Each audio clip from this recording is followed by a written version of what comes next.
नमस्कार मित्रों, आज के व्याख्यान सूरज का सातवां घोड़ा एक कालातीत रचना कथानक भाग 2 में आपका हृदय की अतल गहराइयों से स्वागत, वंदन, अभिनंदन।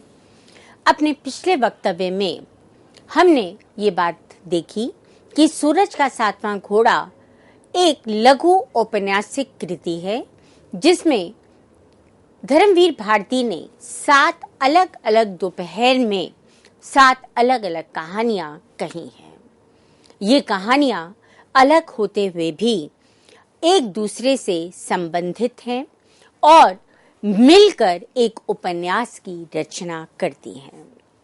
जिस प्रकार से सूरज का रथ 7 अलग अलग घोड़ों द्वारा चलाया जाता है, खींचा जाता है, पर वो 7 अलग अलग घोड़े होते हुए भी एक रथ में आपस में बंधे हुए हैं, उसी तरह से इस उपन्यास में 7 अलग अलग कहानियां एक दूसरे के साथ बंधी हुई हैं।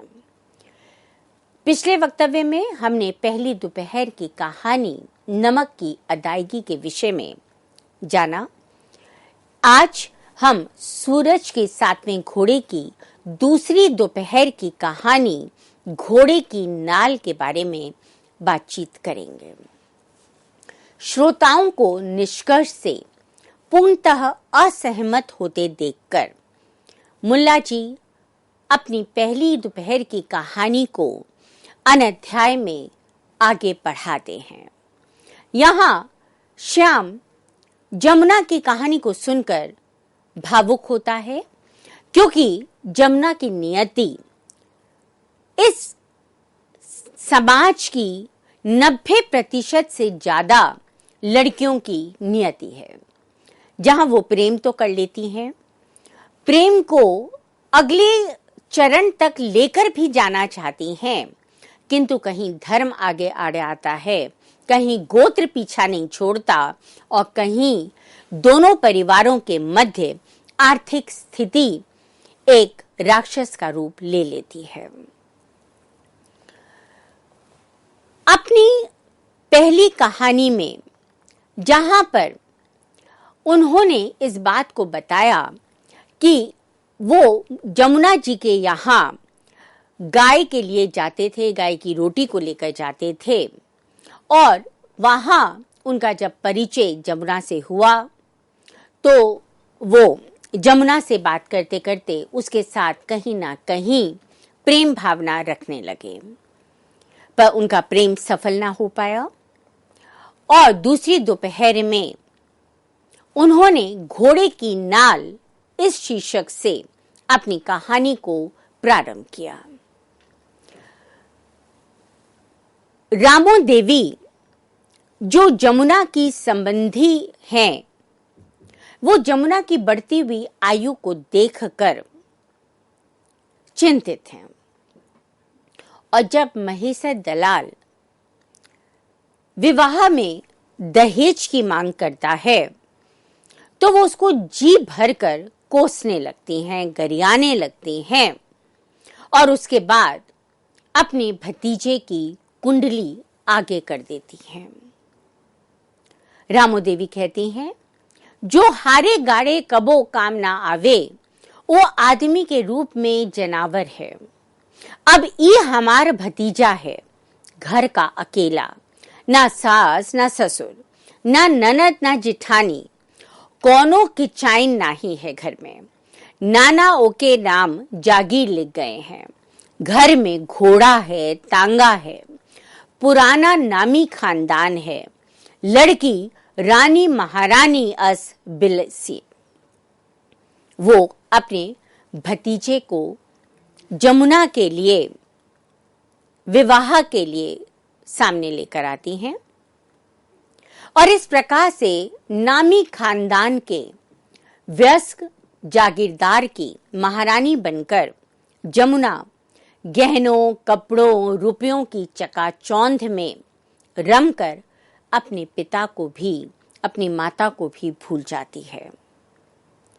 ये जागीरदार संतानों उत्पत्ति में अक्षम है और इसलिए इस कमी को छुपाने के लिए वो जमुना को किसी ना किसी बहाने भक्ति में लगाए रखता है और कभी दान पुण्य कराता है, कभी अनुष्ठान कराता है।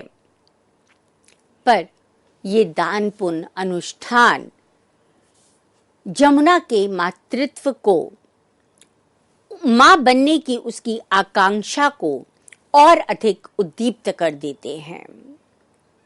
तांगे वाला रामधन इस बात को समझता है, चतुर है और उसके चंगुल में फंसकर जमुना सफेद तिलक वाले घोड़े के बाएं पैर की घिसी हुई नाल की अंगूठी बनवाकर पहन लेती है और इस बात के लिए निश्चिंत हो जाती है कि अब तो उसे संतान की प्राप्ति होगी ही।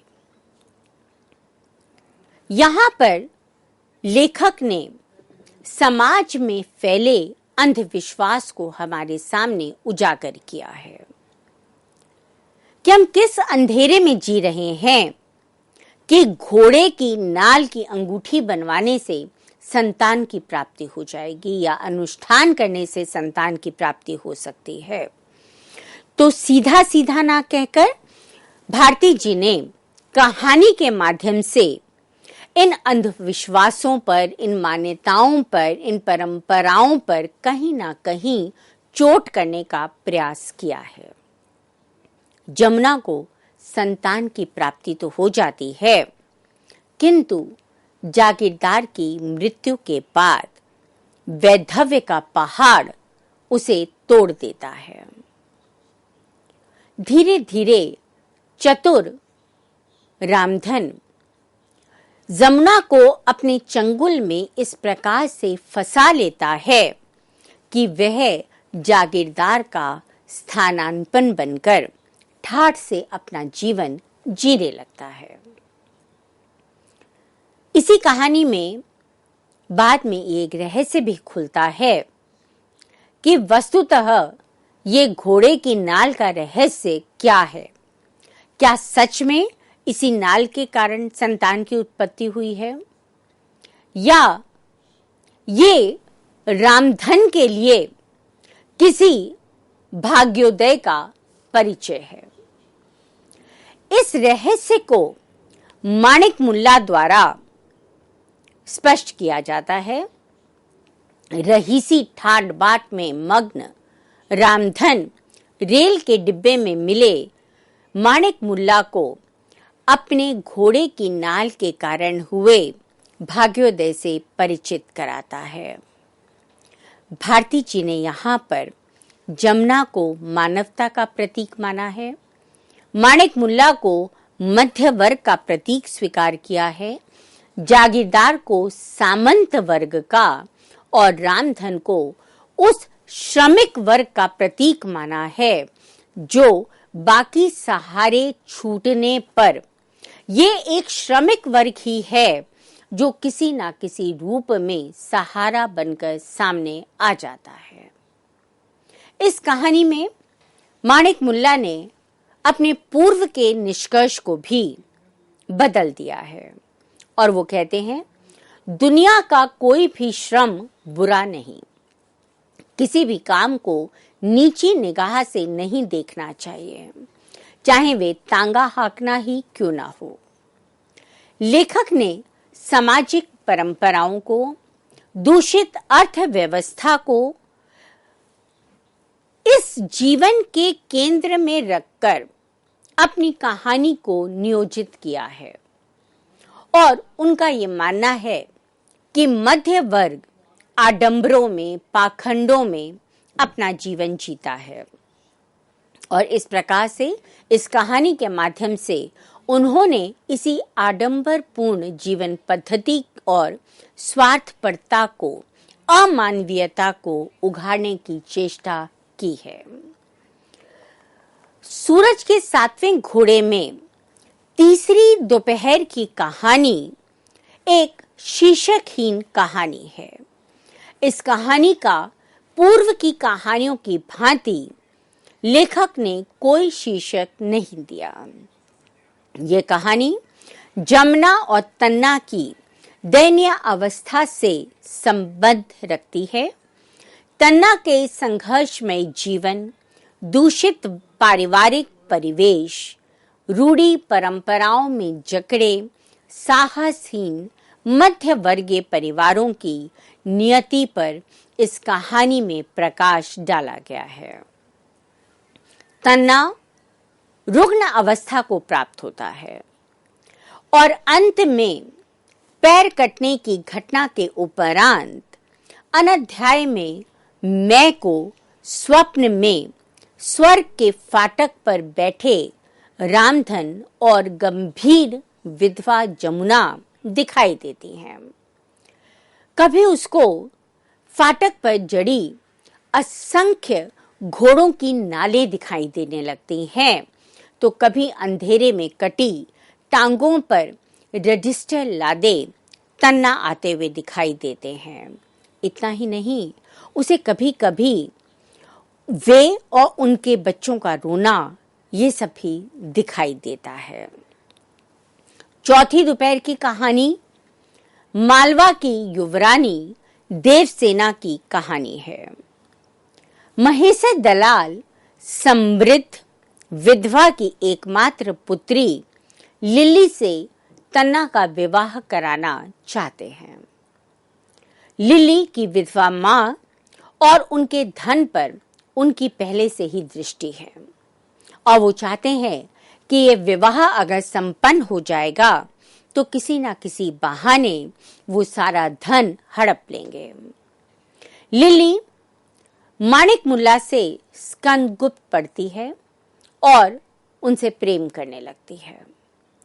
माणिक मुल्ला किसी भी प्रकार का दायित्व वहन नहीं करना चाहते, उन्मुक्त जीवन जीना चाहते हैं और कहीं ना कहीं स्वार्थी स्वभाव के हैं और इसीलिए वो लिली से प्रेम तो करना चाहते हैं पर कोई भी दायित्व का वहन नहीं करना चाहते, उसे अपनाना नहीं चाहते हैं, क्योंकि अपनाने के साथ साथ कर्तव्य भी वहां पर जुड़ जाएंगे।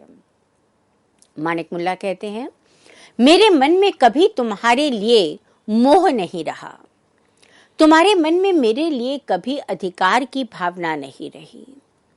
अगर हम दोनों जीवन में एक दूसरे के निकट आए भी तो इसलिए कि हमारी अधूरी आत्माएं एक दूसरे को पूर्ण बनाएं, एक दूसरे को बल दें, प्रकाश दें, प्रेरणा दें। और इस प्रकार से वो अपनी चिकनी चुपड़ी बातों में लिली को उलझाने का प्रयास करते हैं। लिली तन्ना के परिवार में अपने स्वप्नों को साकार होता नहीं देख पाती और इसलिए उसे छोड़कर वापस लौट आती है। मुल्ला के पास जाती है, मुल्ला से अपने जीवन के विषय में बात करना चाहती है, पर मुल्ला किसी भी प्रकार का दायित्व वहन नहीं करना चाहते, इसलिए उसका अवलंब भी नहीं बनना चाहते। कहानी का निष्कर्ष खाओ बदन बनाओ श्रोताओं द्वारा मुल्ला के कमरे में टंगी फोटो के आधार पर दिया गया है। इस उपन्यास की 5वीं और 6ठी कहानियां क्रमशः काले बेंत का चाकू और क्रमागत है। दोनों ही कहानियों का संबंध उपन्यास की तीसरी स्त्री पात्रा सत्तो से है। हाथ कटने से सेवानिवृत्त चमन ठाकुर अनाथ बालिका सत्तो को पिता सदृश संरक्षण प्रदान करते हैं। अपने पहिया छाप साबुन को के व्यवसाय में वो सत्तो को अपने साथ लगा लेते हैं। सत्तो अपने साथ हमेशा एक काले बेत का चाकू रखती है। ये काले बेत का चाकू न केवल उसकी सुरक्षा करता है, अपितु साबुनों को काटने के लिए भी उसका सहारा बनता है। माणिक मुल्ला से सत्तो का परिचय साबुन की बिक्री के हिसाब रखने के माध्यम से होता है। सत्तो की निस्वार्थ मित्रता, उसकी स्वाधीनता, उसका साहस, सृजनात्मकता माणिक मुल्ला के मन में उसके प्रति एक कोमल भाव भर देती है। किंतु यहां पर भी वो किसी दायित्व को वहन नहीं करना चाहते और इसलिए प्रकट होकर अपने मन की भावनाओं से सत्तो को परिचित भी नहीं कराते हैं, उसे व्यक्त भी नहीं करते हैं। युवा होने पर सत्तो पर चमन ठाकुर की ही कुदृष्टि पड़ने लगती है। वे न केवल स्वयं उसे भोगते हैं, अपने साथ साथ महेसर दलाल से 500 रुपए लेकर सत्तो को देह व्यापार में धकेल देते हैं। माणिक मुल्ला को अपना एकमात्र विश्वास पात्र मानकर सत्तो उनके घर जाती हैं, उनसे सहायता मांगना चाहती हैं, पर माणिक मुल्ला सहायता करना तो दूर, उसका साथ खड़ा होना भी स्वीकार नहीं करते और अपने भाई भाभी की मदद से सत्तो को पुनः उन्हीं भेड़ियों के पास सौंप कर आ जाते हैं जो अब तक उसका शोषण कर रहे थे। लेखक ने क्रमागत नामक कहानी में सत्तो की कथा को विकसित किया है। इस अंश में चमन ठाकुर के तांगे में सफेद चादर में लिपटा किसी को सोता देखकर गंगा स्नान करने जाती वी बुढ़िया उसे सत्तो की लाश समझ लेती है और चमन ठाकुर पर उसकी हत्या का झूठा आरोप लगाकर उसे चारों तरफ फैला देती है। माणिक मुल्ला तक जब ये सूचना पहुंचती है कि सत्तो की मृत्यु हो गई है तो वो गहरे अवसाद में डूब जाते हैं। इतना ही नहीं, वे अपने आप को सबसे काट लेते हैं, उच्छृंखल हो जाते हैं और आत्मघाती भी बन जाते हैं। इस मनस्थिति में सृजित उनके गीतों में हमें करुणा, पीड़ा, निराशा का आधिक्य दिखाई देता है, किंतु उनकी ये आत्मघाती प्रवृत्ति, ये असामाजिकता, ये करुणा, ये पीड़ा, ये निराशा सत्तो के जीवित होने के समाचार के मिलने पर छूमंतर हो जाती है, वो सामान्य हो जाते हैं। चाय की दुकान के बाहर गाड़ी में चमन ठाकुर को और गोद में उसके अवैध संतान को लिए उन्हें सत्तो दिखाई देती हैं। वो सत्तो से बात करना चाहते हैं, पर उनकी दायित्वहीन जो उनका चरित्र है उसको देखकर अतीत में उन्होंने उसके साथ जिस प्रकार का व्यवहार किया था, सत्तो उनसे बात करने से मना कर देती है। इस कहानी के अंत में जिस प्रकार से हम देखते हैं कि सभी धार्मिक कहानियों में होता है कि अंत भला तो सब भला, या पहली आए किसी पे ना आए, दूजी आए सब पर आए, उसी तरह से इस कहानी में भी ये कहा गया कि माणिक मुल्ला के अच्छे दिन लौटें, वैसे राम करे सबके लौटें। और इसी पंक्ति के साथ ये कहानी समाप्त हो जाती है। अध्याय में स्वप्न, फैंटेसी, प्रतीक के माध्यम से रचनाकार ने विगत की घटनाओं का पुनर्कथन किया है। मैं के द्वारा देखे गए स्वप्न में चिमनी के धुएं सा एक सतरंगा सा इंद्रधनुष आकाश में उगता है और आकाश के बीचों बीच जाकर कहीं ठहर जाता है। उसके दोनों ओर से जलते होंठ उसके पास आकर रुकते हैं। ये होंठ मुल्ला और लिली की कामुकता को अभिव्यक्त करते हैं। भिकमंगों की गाड़ी में जमुना, तन्ना और सत्ती के बच्चे बैठे हैं। गाड़ी महेसर दलाल खींच रहे हैं। चमन का कटा हुआ हाथ उन बच्चों की गर्दन में लिपटकर उन्हें मरोड़ने की कोशिश करता है। तना के दोनों कटे हुए पैर, जिनमें लोहे की नाल जड़ी हुई है, किसी राक्षस की तरह बच्चों को कुचल देते हैं। उनकी माएं जमुना, लिली और सत्ती रोती हुई रहती हैं। एक काला चाकू जो सत्ती का है, इंद्रधनुष के रस्से को आकर काट देता है। दोनों के होठ मिलते नहीं, वे गोश्त के लोथड़े की तरह मुर्दा होकर गिर पड़ते हैं।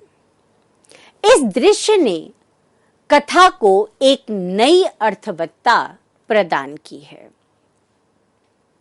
उपन्यास की 7वीं दोपहर की अंतिम कहानी, जो इस उपन्यास का शीर्षक भी है, सूरज का 7वां घोड़ा। 7 अश्वों द्वारा चालित सूर्य के अप्रतिम रथ के मिथक पर इस उपन्यास की, इस कहानी का नामकरण हुआ है।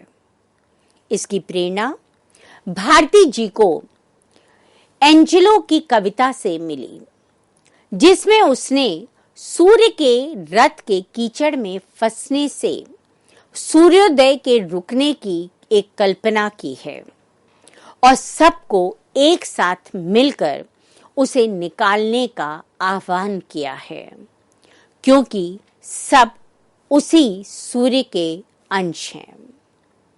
एंग्लो की कविता है, आओ बढ़ो, आओ बढ़ो, सूर्योदय रुका हुआ है। सूरज को मुक्त करो ताकि संसार में प्रकाश हो। देखो, उसके रथ का चक्र कीचड़ में फंस गया है। आगे बढ़ो साथियों, सूरज के लिए यह संभव नहीं कि वो अकेले उदित हो सके। घुटने जमाकर, सीना अड़ाकर उसके रथ को कीचड़ से उबारो। देखो, हम सब उसको सहारा दे रहे हैं, क्योंकि हम सब सूरज के अंश हैं। कहानी में 6 घोड़े अंधेरे जीवन की संकीर्ण गलियों में चक्कर काटते हुए विकलांग हो चुके हैं और जो रथ की दिव्यता है, वो दिव्यता उन 7 घोड़ों के वजह से है। वो भी अब धीरे धीरे नष्ट हो चुकी है।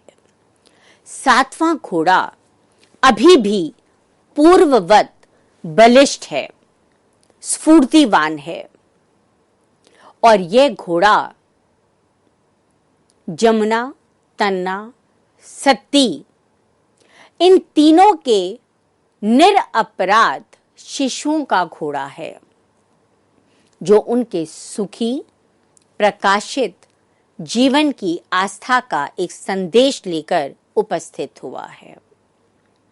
जब 6 घोड़े निढाल हो गए, तब ये 7वां घोड़ा ही उस भविष्य की ओर हमें लेकर जाएगा, जिसमें हमारे सपने साकार होंगे, जीवन की आस्था पुनः प्रकाशित होगी। इसके माध्यम से मुल्ला जी ने अपनी वास्तविकता को कहीं ना कहीं छिपाया है। मिथक से जुड़ा हुआ यह अंश कथात्मक सघनता, एकान्विति, प्रतीकात्मकता को जन्म देता है। पर घोड़ों की पूरी संगति बिठाने के बाद भी ये कहीं पर भी स्पष्ट नहीं हो पाता कि मुल्ला जी की आस्था का आधार क्या है। यह लेखक की जीवन के प्रति आस्था है या उनका पहले से सोचा गया कोई निष्कर्ष है। इस कहानी में प्रारंभ, मध्य और अंत की रेखाएं भी हमें कहीं पर भी स्पष्ट रूप से दिखाई नहीं देती हैं। मुल्ला जी ने आप बीती को कहानियों के माध्यम से अभिव्यक्त किया है और जो उन्होंने निष्कर्ष निकाले भी हैं वो कालक्रम के साथ साथ, समय के साथ साथ बदलते जाते हैं। श्री चंद्र भानु सोनवड़े के मतानुसार जमुना लिल्ली सती से जुड़ी दो दो कहानियों को अलग अलग माना है उन्होंने, क्योंकि वे अलग दिन दोपहर में कही गई दो अलग अलग कहानियों को हमारे सामने लेकर आते हैं। अगे जी ने इन पूरी की पूरी कहानियों को समाज का चित्र माना है। उन्होंने कहा कि ये समाज का चित्र होने के साथ साथ समाज की आलोचना है और जिस प्रकार से समाज एक शक्ति से जुड़ा हुआ है, ये कहानियां भी आपस में जुड़ी हुई हैं। अपने अगले वक्तव्य में हम इस उपन्यास में किस प्रकार का युगबोध दिखाई देता है, इसमें किस प्रकार के पात्रों का अंकन किया गया है, इसके विषय में विस्तार से जानेंगे। तब तक के लिए धन्यवाद।